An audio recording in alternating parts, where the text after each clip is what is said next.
Hello, everybody. Welcome back to another episode of Hoops and Helmets. I am your host, Carson Williams, and alongside me is my co host, Aaron Schneider. Aaron, before we get started, how are you doing today? Carson, I am doing really good, week out from the first round of the draft. So it feels like a holiday. This feels like the lead up to Christmas or something. I love this time of year. Weather's finally starting to warm up in Ohio. So good stuff all around, honestly. Well, I agree. It is a great time of year, spring, and I just love to see the green grass, the flowers. It's nice to see. And you did mention the draft. We have a pretty cool episode in store for you next week for the NFL draft, but we're not worrying about that right now, Aaron. We want to talk about some defensive transfers. Last week we did our top five offensive transfers in the portal, or not necessarily our top five, but our top five most impactful offensive players in the portal. And now we're doing defense. And there's one guy who I really would like to start off with for a couple reasons. Um, Mostly because we both went to App State. I'm still there right now. You just graduated from there. And Santana Hopper transferred from App State to Tulane. Aaron, tell me your thoughts on this. I love this so much. I'm devastated that he left App State. This guy he felt like the heart and soul of that defense at times, a unit that massively struggled. Hopper always brought the energy. And Carson, he was one of the highest graded defensive linemen in the entire country on PFF. He was fourth on defensive interior, but he's not really just an interior lineman. You can line him up most places on the defensive line, which is another reason I really like him, is he has that alignment versatility. He's 6'2", 265. Great motor. He had 7 sacks last season, 18 pressures on the quarterback. Great against the run, good pass rusher. And for a really solid group of five team like Tulane, adding a player like Hopper is going to elevate that defense significantly. Mm-hmm. Completely agree. And we watched him at App State, obviously, and he was really just like a wrecking ball. Like he just got his way down there. One of the um, better App State players of my tenure here. And he's really saving the Tulane team, in my opinion, because they've kind of had it rough in the transfer portal. Mm-hmm. They lost defensive lineman Parker Peterson. They lost QB Darian Minsa, running back Micah Hughes, and tight end Alex Bauman, who are all graded higher than Hopper. But Hopper is the highest graded transfer on that is true, but just in terms of production, Hopper cleared Peterson in almost every way. More sacks, more pressures. Ooh. So I think that's an upgrade, if anything. It could have been a product of just like him going to App State, general alignment, because Peterson is more of like a defensive tackle, and Hopper, you're going to have him on the edge more. So that just lends itself to more sacks. But yeah, Tulane on the offensive side of the ball, it's looking rough. Their starting quarterback has been suspended indefinitely, or their projected starter, TJ Finley. So they don't know who's going to be playing at quarterback. Hey, maybe Nico's going to go there. You never know. We'll touch on that a little bit later in the show, though. Maybe that would be pretty crazy, honestly. And apparently, I guess they have an opening. But Tulane, they haven't had a great transfer class. But you know who has, Aaron, is Texas Tech, the number one transfer class of the year. And that is highlighted by Edge, David Bailey, who's transferring over from Stanford. Aaron, how do you think he's going to impact this Texas Tech team? I mean, this guy was insanely productive as a linebacker / edge. He had 7 sacks this past season. Year before that, he had 5. His freshman year, he had 3. He gets pressure, 26 pressures this year. Computer's not working with me very well, but no interceptions on his career. I don't really care because this guy is a phenomenal pass rusher, super highly graded. Not the best against the run. He's not terrible, but his pass rush ability and pass coverage are what's going to be really good. And I mean, hey, Texas Tech hasn't been the most fantastic football program, but this is going to take them in a really good direction. And I mean, college football is getting really competitive. The Big 12 is it's really balanced, I think. There's no like clear top heavy team in the Big 12, and Texas Tech was right there in the middle of the pack. And I think getting a potential game wrecker on the defensive side of the ball in David Bailey is a great step to contend for a conference championship.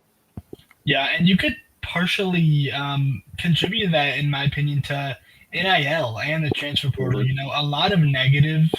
There's been a lot of like negative feedback from that, and I'm not saying it's not warranted or rightful, but with this, like you see, if a team is top heavy, then a lot of those guys who aren't going to get the playing time transfer out, and so it kind of does create like a more balanced field, which I think is cool.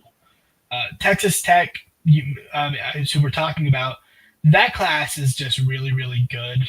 Even outside of David Bailey, they got edge Romelo, high offensive lineman Howard Sampson and Hunter Zambrano, and Will Jados.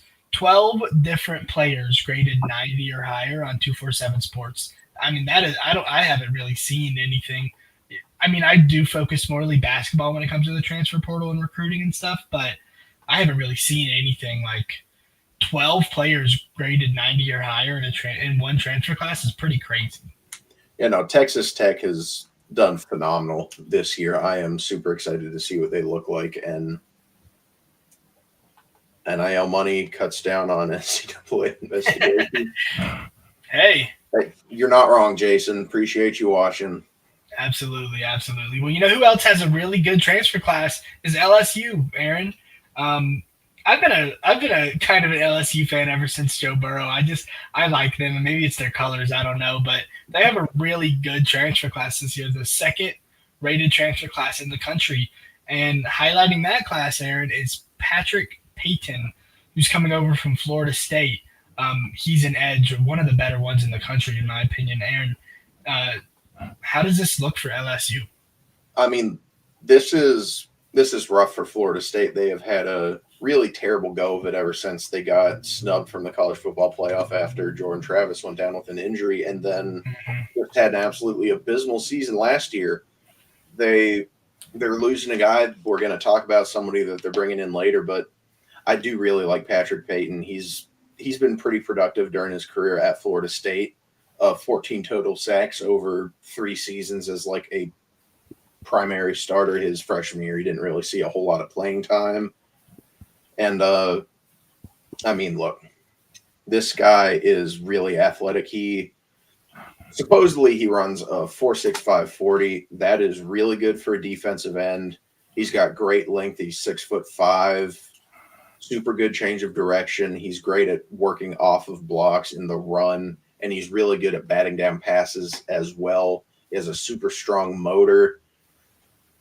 While he is fast, he's not always the first player off the ball. He can be a little bit slow with timing the snap and just getting off quick when he needs to.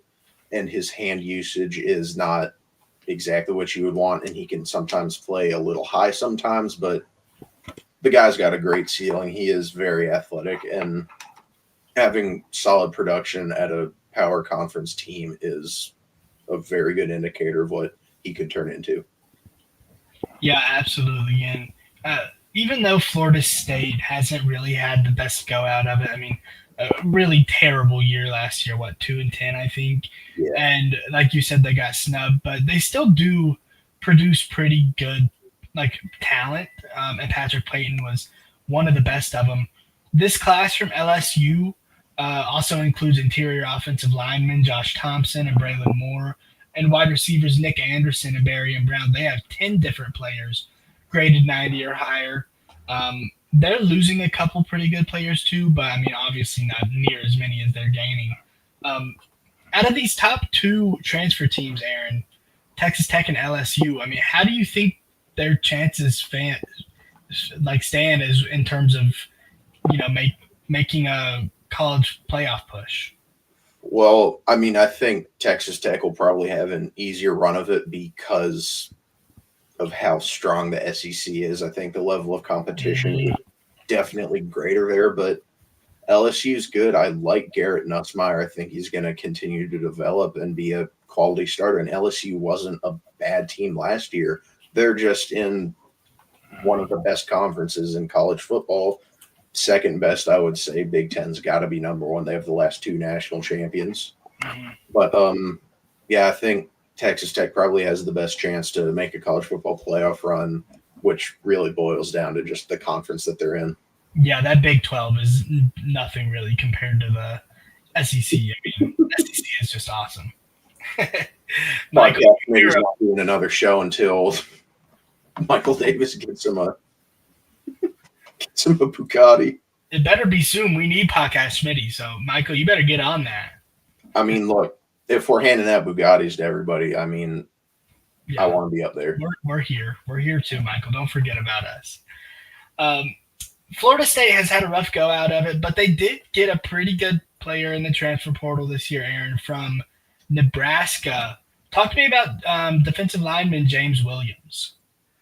Okay, this is a player I'm really excited about. He didn't have any offers coming out of high school. He did a year at a JUCO school, goes to Nebraska, and has had a really solid start to his career. He had 2 sacks his first year, didn't get a whole lot of playing time, and he had 5 sacks this year.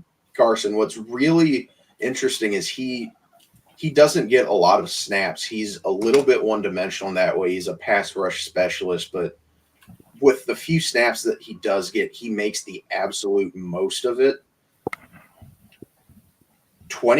He had 20 pressures on the quarterback, sacks, hits, hurries, in 83 pass rush attempts, Carsen, which is an insane rate.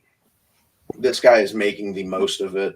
Against Rutgers, he had 9 pressures and 23 pass rushes, 6 against Colorado. This guy is, I feel like he is on the verge of an absolute breakout season. And because he's not super experienced, I really think he has a lot of room to grow. He has the frame to be an absolute dominant edge rusher. He's 6'6", 250. For me, the sky's the limit with what this guy could turn into. And I like him going to Florida State. Like, they have put out some pretty good defensive talent over the last few years.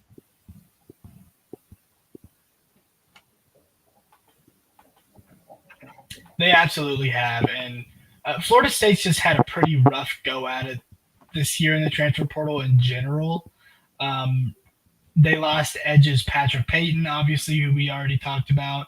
They lost Marvin Jones to Oklahoma. And they lost QB Luke Croman-Hope to Mississippi State and wide receiver Malik Benson to Oregon. And speaking of Oregon, they have had a really good transfer portal this year, headed by defensive back Dylan Theinman, who's coming over from Purdue. I really like this guy, Aaron. What do you think about him? I'm sorry, could you repeat that name for me? Yeah, Dylan Theinman, I believe is what it is. Dylan Theinman, yes. I mean, this guy was a lone bright spot for a Purdue team that's just been terrible. Little bit of a dip down from his first season, not quite as productive, but honestly, not. I might be a little bit wrong there. Or no, I'm right. His first year, 6 interceptions, 1 pass breakup. This year he had 6 pass breakups, so he's getting his hands on the ball. We saw in his first year he was able to convert those into interceptions, and this year he was still getting there, just didn't turn them into interceptions. But this is a huge get for Oregon. They need to shore up that defense because, I mean, we saw him get torched by Ohio State. There's a lot of talented wide receivers. You need a really good safety who's going to be able to limit the deep ball. Dylan Theinman is going to be that guy, and I like the Ducks as a potential team to be like a dark horse for a national championship. Obviously, Dante Moore he has pretty high expectations going into this year. Obviously, backed up Dylan Gabriel, and he's got to fill in his shoes. And Gabriel was a really quality starting quarterback for Oregon. Again, another team I'm super excited to see how this class pans out for him. Yeah, and I like the point you made about how just important it is to fix that defense and how important DBs are just in the college football landscape nowadays with wide receiver talent just really being at an influx. I mean, it's really been great, probably for the last like 2 decades, but we just continue to see it trend upward and upward. Oregon has a number 4 transfer class in this nation, headed by Isaiah World, who we talked about last episode on our most impactful offensive players, and Dylan Thiedman. So, I mean, that's 2 really, really highly graded players, one on each side of the ball. Um, Isaiah World was the number 1 transfer before just this past week, Aaron, but now it's Nico Iamaleava. I think I, I think I kind of butchered that, but um, he has now become the number 1 transfer in the portal after just a really drama-filled, messy situation with Tennessee, where the NIL deals. Apparently, Nico Iamaleava was trying to get more money than what had originally been decided, but he was kind of because like Carson Beck got 4 million per year, and Nico Iamaleava was planning to get I think 2.2 million, and he wanted to up that. So now he's leaving, and it's looking like he's going to get a lot less than that. So, Aaron, it's been a sticky situation. Do you think Nico played this right? Um, he definitely didn't. It feels like he has some people in his ear that are just not handling the situation right. So, I mean, let's go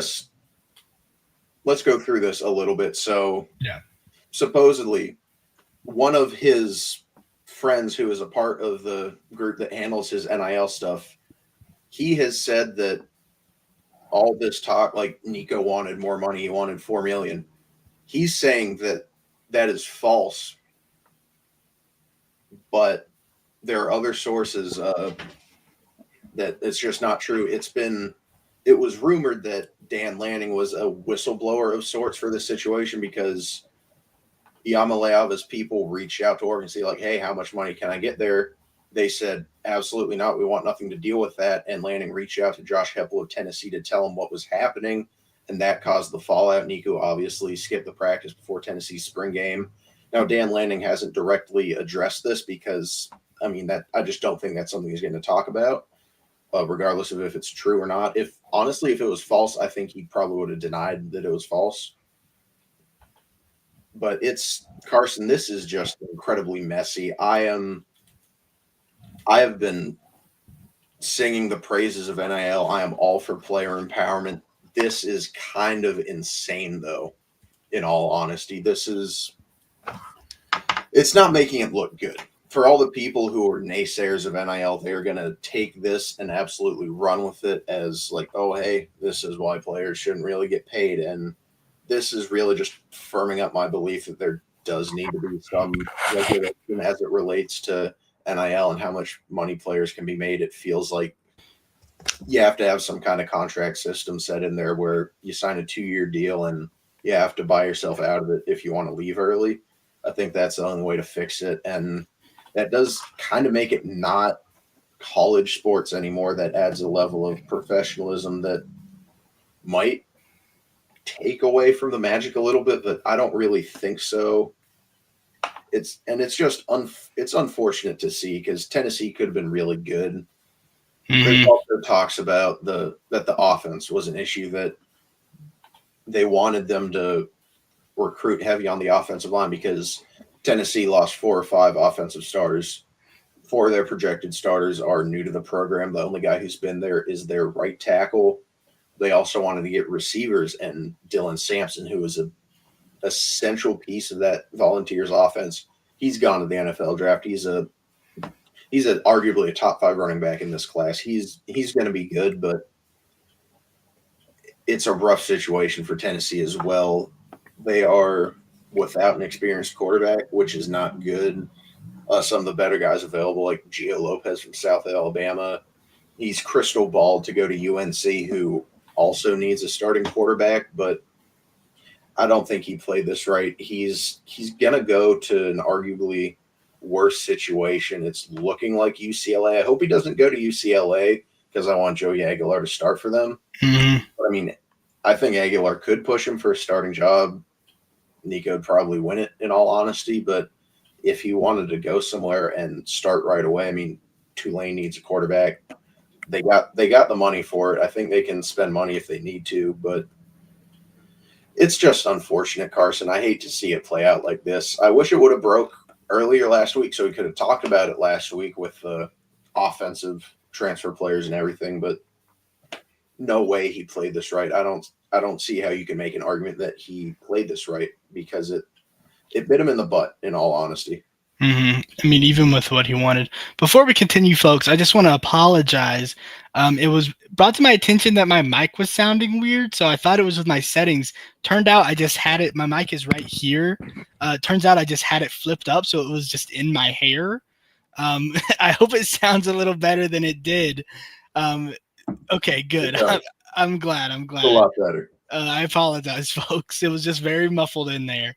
Um, but it reminds me, Aaron, I'm a big NBA fan, and Dennis Schroeder was going to get a 4-year, $84 million contract with the Mhm. Lakers, and he turned it down and ended up just getting like 1 year, um, like I think a $4 million or $5 million contract with the Celtics. And it feels like that. It feels like Mhm. somebody was in his ear telling him, "Hey, you can get more. Like hold out."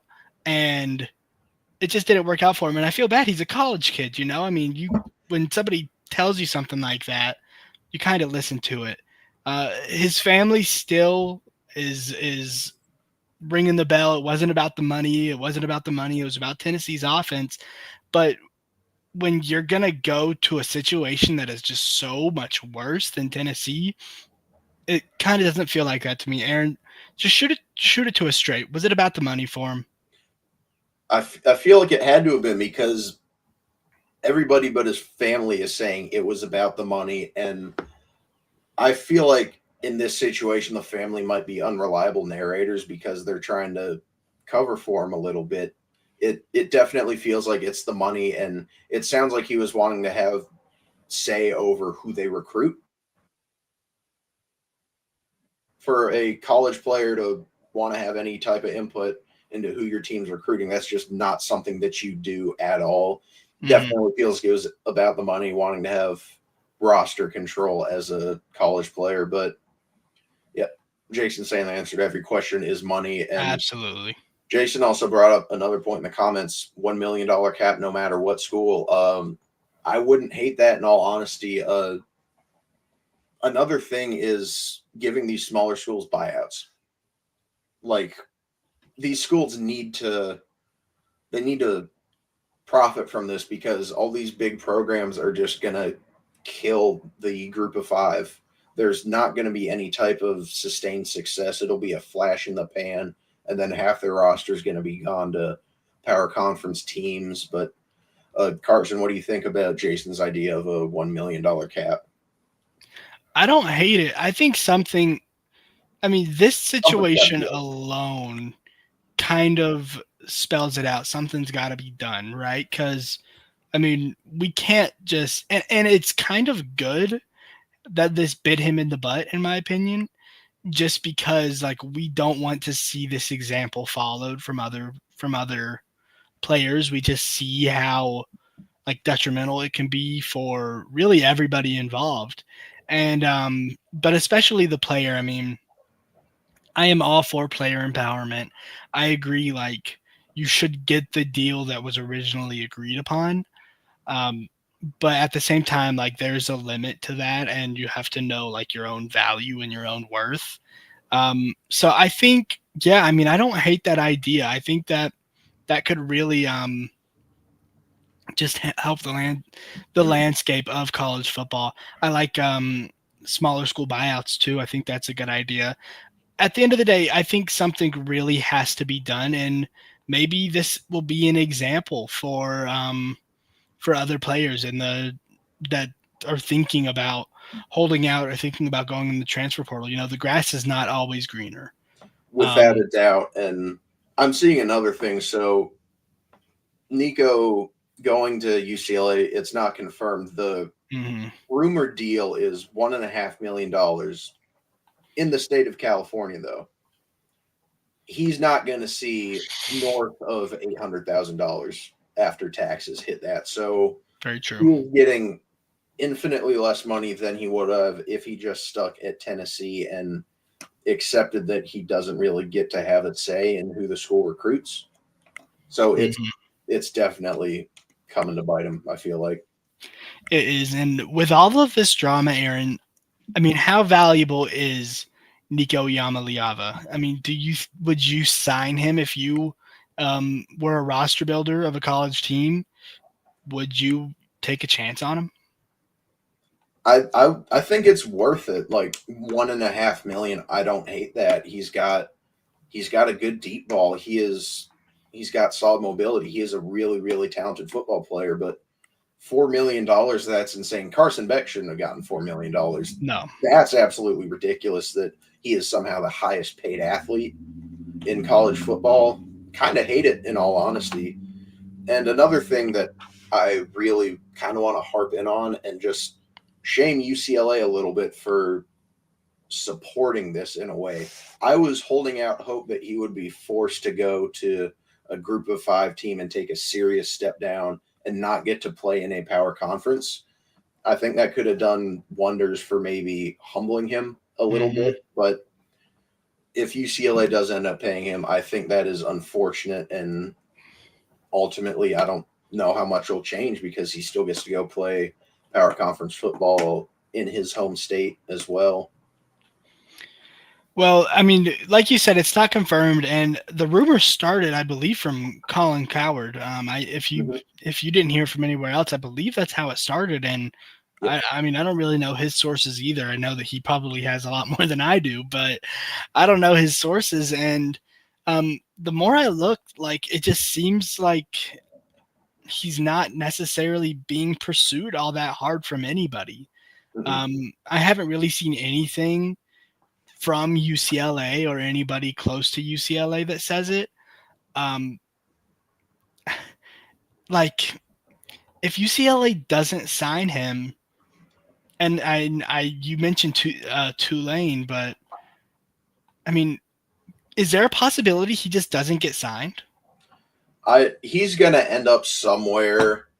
I mean, if we wanted to throw out kind of a bit of a wild card, I mean, Sacramento State, they're an FCS team, and they have a lot of rich alumni. So that Mm, would be a massive step down, but more than likely it's probably going to be UCLA. I don't know what other power conference teams have the money and would be willing to throw 1.5 to $2 million at him. right. Sacramento State's probably got a little more money to play with than a lot of these group of five teams, but he's getting signed. There's no way he goes unsigned. He will be playing college football. It's just a matter of where.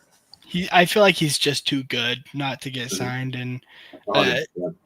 somebody has to. But it does. I think he is just losing his leverage minute by minute. You know, like Oh, he lost all his leverage the second that he wasn't at practice the Friday yeah. before their spring game. And he's gonna have to take a pay cut because I mean Mhm. it was gonna be 2.2 million at Tennessee. We know he's not getting that. Um, you mentioned California, and with the taxes, he wouldn't see so much of that money. So he's gonna have to take a pay cut. Um, it's just all about where. Yeah, And do you? I like how you said that like he might need to be humbled by not going to a Power Four team. Um, But do you think he would really fall that low, Aaron? I mean it's possible because I don't. It's just not a good look. I think it would bring unwanted attention to a lot of programs. I mean, Purdue is another power team that would probably need a quarterback. They're in a rough situation. I doubt he's going to want to go to Purdue Mhm. though. There's also that issue. A lot of the more like solid power conference teams, they already have starters who have been there all throughout spring, Mhm. and that would that would create a locker room issue if you have a couple quarterbacks who've been competing all throughout spring. They still have a shot at the starting job, and then they go pay this guy a couple $1 million to come in who threw a little tantrum at Tennessee, and now he doesn't play there anymore. So then those guys hit the portal and could start a chain reaction. So I think that's what would cause him to drop is just he missed a lot of spring practice, and it's going to be hard to get acclimated to an offense without having those weeks and weeks of spring practice before you get into the fall. And it's just going to take a desperate enough team who doesn't really have a clear starter to sign him. And one thing we didn't even mention that I think is super important is that he entered the portal with a do not contact tag, which would just kind of hint that he knows where he's going, right? Which is why I really think it's UCLA. Cowherd's probably right because he was in California when Tennessee was practicing. I'd be shocked if he does not end up at a California school. Yeah, I think it's probably UCLA. Like I said, I think Colin Cowherd's got some better sources than we do.